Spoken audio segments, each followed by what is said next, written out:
Assalamualaikum warahmatullahi wabarakatuh. Perkenalkan, kami dari kelompok 7 yang akan mempresentasikan mengenai Al-Qaeda.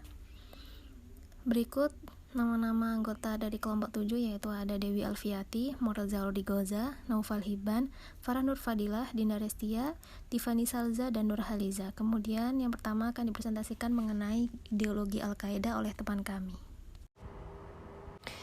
Jadi di sini saya akan menjelaskan terkait profil dan ideologi dari Al-Qaeda. Al-Qaeda sendiri dalam bahasa Arab artinya jejaring atau pangkalan yang memiliki tujuan sebagai jaringan dukungan logistik dan persenjataan bagi muslim-muslim yang berperang melawan Uni Soviet pada konflik internal yang terjadi di Afghanistan. Al-Qaeda dibentuk pada tahun 1988 oleh Osama bin Laden dan Ayman al-Zawahiri, di mana mereka juga sebagai pemimpin gerakan kelompok Al-Qaeda ini. Pada awal pembentukannya, Osama bin Laden merekrut orang-orang dari berbagai negara Islam untuk bergabung dengan gerakan Al-Qaeda. Hingga dari waktu ke waktu, gerakan Al-Qaeda ini semakin memiliki banyak pengikut dan semakin menyebar luas di seluruh dunia. Ideologi yang dianut oleh kelompok Al-Qaeda ini yang pertama ada jihad, di mana Al-Qaeda ini menerapkan adanya jihad fisabilillah dengan pemahaman yang sangat minim, sehingga hal tersebut menyebabkan muncul penyimpangan-penyimpangan yang justru menjadi jihad yang bersifat bid'ah. Bid'ah sendiri artinya merupakan ibadah atau suatu gerakan yang diciptakan oleh orang-orang baru, di mana ibadah tersebut tidak didasarkan oleh ajaran agama Islam.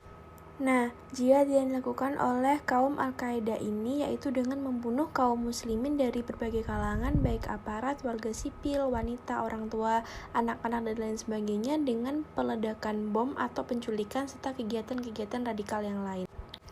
Kemudian adanya pembentukan Khilafah Al-Islamiyah menurut Al-Qaeda, di mana dalam metode mereka tak segan untuk membantai kaum-kaum yang dirasa menentang ajarannya, terutama negara-negara Yahudi. Al-Qaeda menyebarkan ideologi mereka melalui kampanye-kampanye kekerasan, dan mereka memiliki tujuan untuk menguasai dunia dengan ideologi mereka ini. Dan adanya kelompok Al-Qaeda ini sangat mengkhawatirkan masyarakat dunia karena membahayakan keamanan internasional. Oke, di sini saya akan menjelaskan tentang sejarah berdirinya Al-Qaeda. Jadi Al-Qaeda didirikan oleh Osama bin Laden atau Abdullah Azam serta beberapa sukarelawan Arab lainnya. Mereka berupaya menggalang kekuatan untuk mengusir Uni Soviet pada perang Afghanistan. Sejarah munculnya Al-Qaeda bisa ditelusuri sejak masa pendudukan Afghanistan oleh militer Uni Soviet pada tahun 1980 sampai 1988. Saat itu Uni Soviet yang dibantu oleh pemerintah Afghanistan terlibat konflik bersenjata melawan milisi lokal yang enggan diperintah oleh rezim komunis setempat. Situasi tersebut lantas dimanfaatkan oleh Amerika Serikat untuk memberikan bantuan pelatihan dan persenjataan kepada milisi-milisi yang bersangkutan agar mereka bisa memerangi pasukan Soviet. Jadi Al-Qaeda merupakan organisasi paramiliter fundamentalis Islam Sunni yang berawal dari negara Afghanistan. Al-Qaeda ini juga digolongkan sebagai organisasi internasional oleh Amerika Serikat, Uni Eropa, PBB, dan negara-negara lainnya. Sebagian besar anggota dari Al-Qaeda ini dianggap mengikuti manhaj Salafi. Terima kasih, selanjutnya akan dijelaskan oleh teman saya. Tujuan gerakan Al-Qaeda yang pertama adalah membebaskan dunia Islam dari penindasan dan pencerobohan asing. Saat ini, Al-Qaeda melihat bahwa dunia Islam di bawah kuasa campur tangan asing dan diperlakukan secara kejam dan tidak adil. Hal tersebut dipelopori oleh kaum Zionis atau Yahudi dan Crusaders atau Nasrani.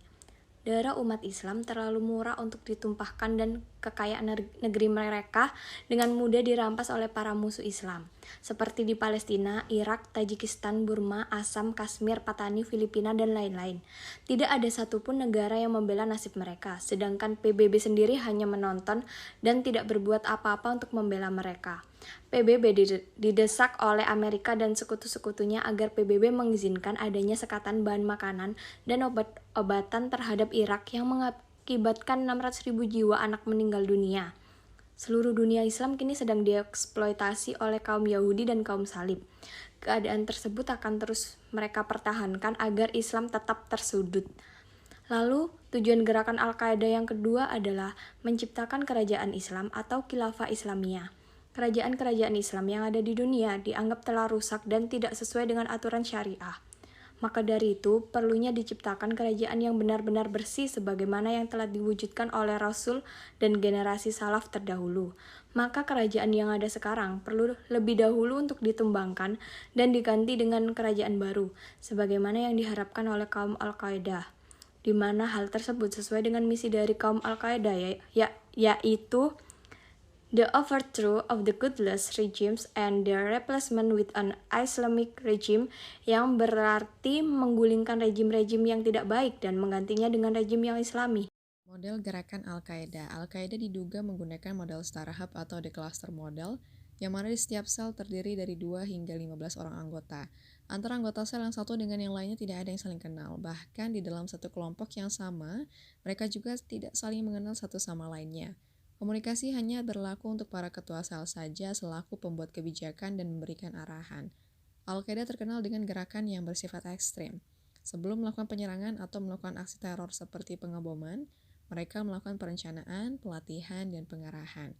Penyerangan seperti swarming, yakni melakukan penyerangan atau pengeroyokan secara tiba-tiba dari berbagai arah terhadap satu atau lebih sasaran pada waktu yang bersamaan, dan atau lone wolf, yang berarti teroris aktor tunggal yang mempersiapkan dan melakukan tindakan kekerasan sendirian, tanpa bantuan material dari kelompok manapun yang termotivasi atas suatu ideologi, serta percaya pada kelompok tersebut sehingga dapat bertindak guna mendukung kelompok tersebut. Adapun sasarannya adalah far enemy dan near enemy. Far enemy atau musuh jauh, yakni bangsa Amerika Serikat dan sekutunya yang menduduki kawasan Timur Tengah dan Asia Tengah. Musuh dekat atau near enemy ditujukan pada negara-negara Arab yang dianggap terlalu pro atau terlalu mendukung terhadap Amerika Serikat. Model gerakan ini tentu didukung dengan adanya pemanfaatan network, yang mana Al-Qaeda memanfaatkan perkembangan teknologi informasi dalam mengembangkan ideologi kelompoknya. Selanjutnya, saya akan menjelaskan tentang tokoh Al-Qaeda. Yang pertama adalah Osama bin Laden, yang merupakan pendiri Al-Qaeda dan bertanggung jawab atas berbagai serangan terorisme.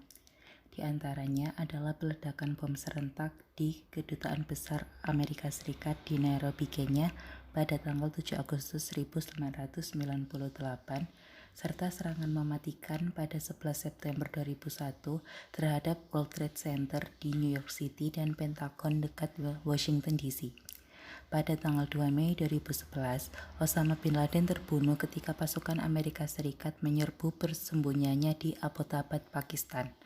Jasadnya diidentifikasi secara visual di lokasi serangan dan dibawa keluar dari Pakistan oleh pasukan Amerika Serikat untuk pemeriksaan dan identifikasi DNA, yang setelah itu jenazah Osama bin Laden dimakamkan di Laut Arab Utara. Yang kedua adalah Ayman al-Zawahiri, yang merupakan seorang teroris Mesir. Ayman al-Zawahiri telah bergabung dengan Al-Qaeda sejak awal dan sering digambarkan sebagai figur letnan bagi Osama bin Laden. Banyak mantan anggota Al-Qaeda yang menyebut Ayman al-Zawahiri sebagai otak sebenarnya dari Al-Qaeda. Pada tanggal 30 April 2009, Departemen Luar Negeri Amerika Serikat melaporkan bahwa al-Zawahiri telah muncul sebagai komandan operasional dan strategis Al-Qaeda. Setelah kematian Osama bin Laden pada 2 Mei 2011, pada tanggal 16 Juni 2011, Al-Qaeda mengumumkan Ayman al-Zawahiri sebagai pemimpin baru Al-Qaeda. Selanjutnya, saya akan menjelaskan mengenai jejaring Al-Qaeda.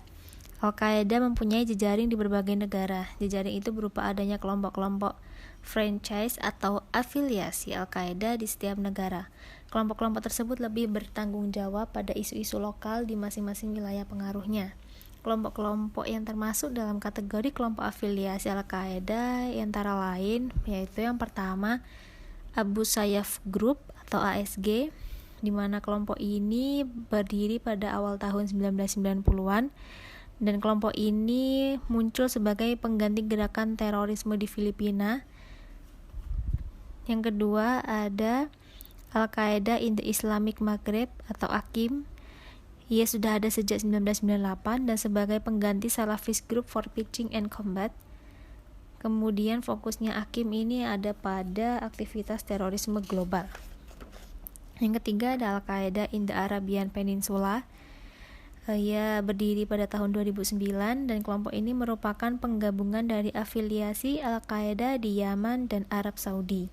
Yang keempat ada Al-Qaeda in Iraq atau AKI, terbentuknya pada Oktober 2004, namun telah berganti nama sebanyak 3 kali dan nama yang terakhir yang biasa disebut dengan Islamic State of Iraq and Syria atau ISIS. Yang kelima ada Jabhat al-Nusra. Terbentuknya ini pada akhir 2011, jadi mungkin bisa tergolong masih baru dan menjadi afiliasi resmi di Al-Qaeda. Itu saja yang bisa saya sampaikan mengenai jejaring Al-Qaeda, kemudian akan dijelaskan oleh teman saya. Seperti yang kita tahu, Osama bin Laden mendirikan Al-Qaeda dengan tujuan untuk menyebarkan ideologi jihad dalam ruang lingkup global untuk melawan pengaruh asing dan sekuler di negara-negara Islam yang mereka anggap sebagai bentuk dari penyimpangan. Al-Qaeda meyakini bahwa membunuh atau menghancurkan orang-orang yang tidak sesuai dengan ajaran Islam dengan bentuk jihad. Al-Qaeda memiliki hukum Islam dengan konsep mereka sendiri, sehingga kelompok tersebut menganggap bahwa pandangan Muslim seperti liberal, aliran Syiah, Sufi, dan lain-lainnya merupakan perbuatan bid'ah. Terdapat berbagai cara yang dilakukan Al-Qaeda untuk merekrut anggotanya sebagai berikut. Yang pertama yaitu The Net atau yang kita kenal sebagai Majelis Taklim, di mana dalam perkumpulan tersebut terdapat seorang imam yang menyampaikan paham-paham radikalnya, sehingga akan menumbuhkan beberapa populasi yang akan memberikan mereka dukungan. Selanjutnya The Funnel yang dilakukan dengan cara melakukan pendekatan terhadap target yang berpotensi. The Infection dengan cara menargetkan beberapa individu untuk menjadi anggota Al-Qaeda. Dan yang terakhir yaitu The Seed Crystal dengan cara memanipulasi suatu populasi dan secara perlahan dapat dilakukan perekrutan. Sekian presentasi dari kelompok 7 mengenai Al-Qaeda. Apabila ada kurang lebihnya, mohon maaf. Wassalamualaikum warahmatullahi wabarakatuh.